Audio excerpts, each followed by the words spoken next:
అన్ని విధాలుగా భారత్ను ఓడించి పాకిస్తాన్ను నెంబర్ 1గా మారకపోతే పేరు మార్చుకుంటా.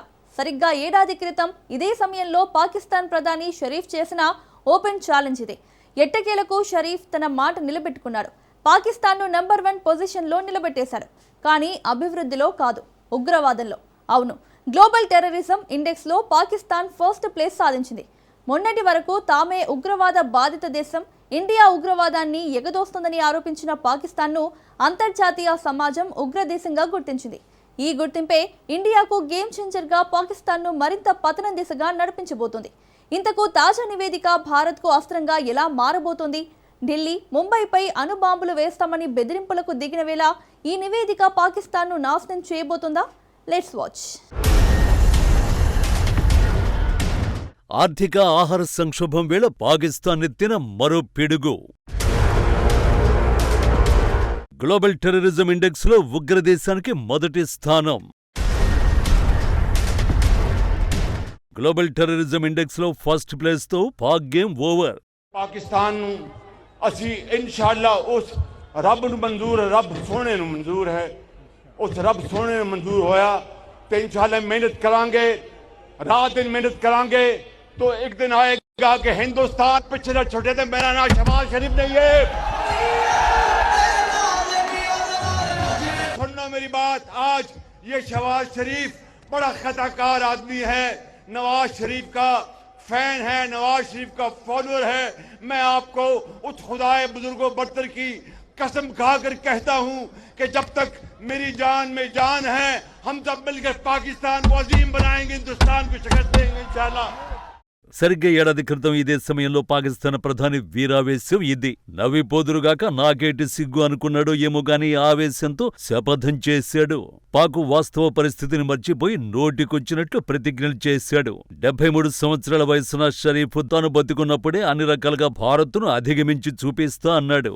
లేకపోతే తన పేరు షహబాజ్ షరీఫే కాదంటూ కమిట్ అయ్యాడు.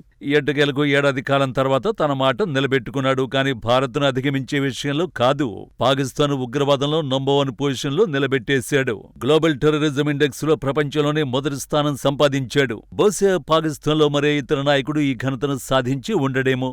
ఈ ఘనతే పాకిస్తాన్ ను అంతర్జాతీయంగా ఏకాకిని చేయబోతోంది ఇప్పుడు.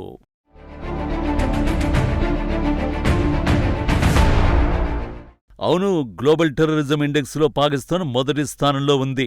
Institute for economics and peace విడుదల చేసిన GTI 2026 రిపోర్టు ప్రకారం తొలిసారిగా పాక్ ఇండెక్స్ లో నంబర్ 1 గా నిలిచింది. ఈ నివేదిక ప్రకారం 2025లో పాకిస్తాన్ లో 1045 ఉగ్రవాద ఘటనలు నమోదవగా 1139 మంది మరణించారు. 2013 తర్వాత ఇది అత్యధిక సంఖ్య. ఈ లెక్కలు ఆ దేశంలో క్షీణిస్తున్న భద్రతా పరిస్థితిని ప్రతిబింబిస్తున్నాయి. ఆఫ్ఘన్తో పేలవమైన సంబంధాలు, నిషేధిత ఉగ్రవాద సంస్థలైన తెహ్రీక్-ఈ తాలిబాన్, పాకిస్తాన్, బలూచిస్తాన్ లిబరేషన్ ఆర్మీల దాడులు పెరగడమే ఈ పరిస్థితికి ప్రధాన కారణాలని నివేదిక పేర్కొంది. తెహ్రీక్-ఈ తాలిబాన్ పాకిస్తాన్లోనే అత్యంత ప్రమాదకరమైన ఉగ్రవాద సంస్థగా అవతరించి ప్రపంచంలో 3వ స్థానంలో నిలిచింది. 2009 నుంచి పాకిస్తాన్లో జరిగిన మొత్తం దాడుల్లో 67% పైగా ఈ సంస్థే నిర్వహించింది. 2025లో ఆ గ్రూపు జరిపిన దాడుల సంఖ్య 24% పెరిగి 595కు చేరింది. ఈ దాడులలో అత్యధికం ఆఫ్ఘన్ సరిహద్దుకు సమీపంలో ఉన్న ఖైబర్ పఖ్తుంఖ్వా ప్రాంతంలో జరిగాయి. అక్కడ 637 మంది మరణించారు. 2011 తర్వాత ఇదే అత్యధిక సంఖ్య. మరోవైపు కాబూల్లో ఆఫ్ఘన్ తాలిబాన్లు తిరిగి అధికారంలోకి రావడం పాకిస్తాన్ భద్రతా స్థిరత్వంపై తీవ్ర ప్రభావాన్ని చూపింది. దీనివల్ల ఆ బృందం తమ పరిధిని, అధికారాన్ని విస్తరించుకుని ఆ ప్రాంతంలో హింసను మరింతగా పెంచుకుంది. మొత్తం దాడులు కొద్దిగా తగ్గినప్పటికీ మృతుల సంఖ్య వరుసగా 6వ ఏడాది కూడా పెరిగింది.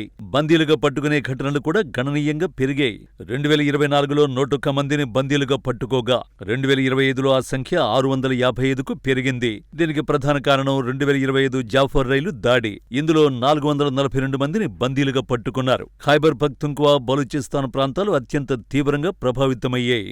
ఈ దాడులలో 74% పైగా మరణాలలో 67% ఈ ప్రాంతాల్లోనే సంభవించాయి. ప్రపంచవ్యాప్తంగా జరిగే ఉగ్రవాద మరణాలలో సుమారు 70% వాటా ఉన్న 5 దేశాలలో పాకిస్తాన్ ఇప్పుడు 1గా నిలిచింది. ఈ దేశాలలో Burkina Faso, Nigeria, niger, democratic republic of Congo కూడా ఉన్నాయి. పాకిస్తాన్లో భద్రతా పరిస్థితి క్రమంగా క్షీణిస్తోందని ఈ నివేదిక స్పష్టంగా సూచిస్తోంది. కానీ ఈ నివేదిక భారత్కు ఎందుకంత కీలకం? ఇన్నాళ్లు పొరుగు దేశాల మీదకు ఉగ్రవాదుల్ని ఉస్సుగొల్పిన పాకిస్తాన్కు ఇప్పుడు అదే ఉగ్రవాదం రిటర్న్ గిఫ్ట్ ఇస్తోంది. పామును పెంచితే అది ఎప్పటికైనా యజమానిని కరుస్తుంది అన్న సామెతను పాకిస్తాన్ అక్షరాల నిరూపించింది. ఆర్థికంగా దివాలా తీసినా, పిండి కోసం క్యూ కట్టినా ఉగ్రవాద ఉత్పత్తిలో మాత్రం తమకు సాటి లేరని ఆ దేశం నిరూపించుకుంది. పాక్ సైన్యం మేము రక్షకులమని చెప్పుకుంటున్నా గ్లోబల్ ఇండెక్స్ మాత్రం మీరు ఉగ్రవాదానికి అడ్డా అని సర్టిఫికెట్ ఇచ్చేసింది.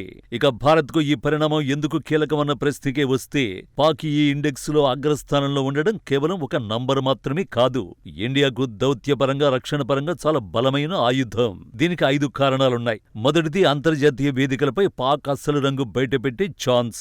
ఇన్నాళ్లు ఉగ్రవాదంపై ఇండియా చేస్తున్న ఆరోపణల్ని కొన్ని దేశాలు పట్టించుకోనట్లు నటించేవి. కానీ ఇప్పుడు ఒక స్వతంత్ర గ్లోబల్ ఇండెక్స్ పాకిస్తాన్ నంబర్ 1 అని తేల్చడంతో భారత వాదనకు ప్రపంచవ్యాప్తంగా తిరుగులేని గుర్తింపు వస్తుంది.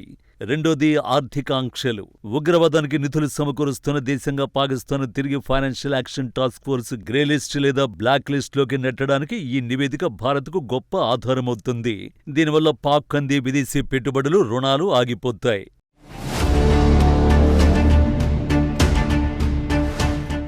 మూడో అంశం, కశ్మీర్ అంశంపై పట్టు. కశ్మీర్లో జరిగే అశాంతికి పాక్ ప్రోత్సాహమే కారణమని అంతర్జాతీయ సమాజానికి భారత్ ఆధారాలతో సహా చెబుతూ వస్తోంది. ఈ ఇండెక్స్ ద్వారా పాక్ తన సొంత ఉగ్రవాదాన్ని అదుపు చేయలేని స్థితిలో ఉందని, అది పొరుగు దేశాలకు ముప్పుగా మారిందని భారత్ ప్రపంచ దేశాలకు వివరించడానికి అవకాశం దొరుకుతుంది. నాలుగో అంశం, సరిహద్దు భద్రత. పాకిస్తాన్ అంతర్గతంగా చితికిపోతున్న కొద్దీ అక్కడి ఉగ్రవాద గ్రూపులు తమ ఉనికిని చాటుకోవడానికి భారత్పై దాడులకు తెగబడే ప్రమాదం ఉంటుంది. కాబట్టి భారత్ తన సరిహద్దు భద్రతను మరింత కట్టుదిట్టం చేసుకోవలసిన అవసరాన్ని ఈ రిపోర్టు గుర్తు చేస్తోంది. చివరగా, ఆఫ్ఘనిస్తాన్, ఇరాన్ వంటి దేశాలు కూడా ప్రస్తుతం పాక్ ఉగ్రవాదంతో విసిగిపోయి ఉన్నాయి.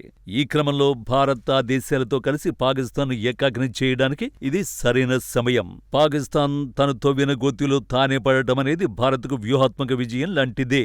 అయితే గాయపడిన పాము మరింత ప్రమాదకరం అన్నట్లుగా భారత్ విషయంలో పాకిస్తాన్ మరింత రెచ్చిపోవడానికి ఛాన్స్ లేకపోలేదు.